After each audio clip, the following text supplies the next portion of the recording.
Sometimes we can't see the next step, by Lori Altebaumer. Your word is a lamp to my feet and a light to my path. Psalm chapter 119, verse 105. For years, we've driven by the entrance to the Capulin Volcano National Monument while on our way to other destinations, always looking over and saying how we should go there someday. Well, someday finally came, along with thick, soupy weather.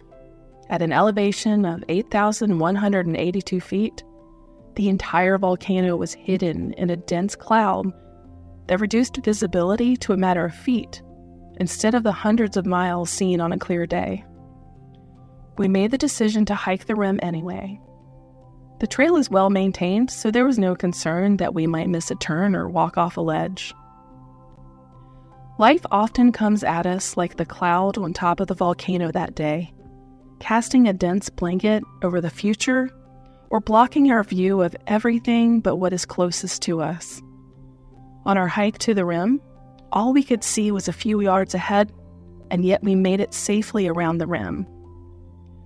God's word is like that well-marked path that kept us moving forward without fear. Though we couldn't see the journey ahead, we trusted in the path to guide us. God doesn't show us the future, but when we walk and surrender to Him, studying His word and choosing to be obedient to His direction, our path is secure. Several days later, we had the chance to return to Capulin. This time we hiked the rim on a clear day. The views across the vistas were beautiful, but we also saw all the ways we could have been injured on the rim hike if we hadn't stayed on the trail. Cactus, steep inclines, and jagged rocks were all waiting just out of sight to cause us harm on the day when the cloud covered the top of the volcano. Sometimes God lovingly hides the dangers around us, so we don't become paralyzed with fear and refuse to move. This is an act of kindness, teaching us to focus on His path, His word, and take the next step.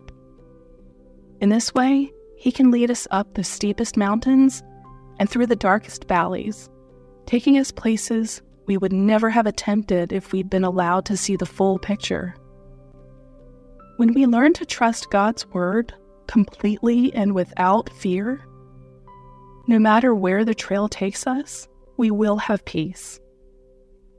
In my novel, Beneath the Broken Oak, releasing later this year, my protagonist experiences peace in times of chaos and stress. It's a peace she doesn't understand but can't deny. And when it happens repeatedly, she starts to ask questions.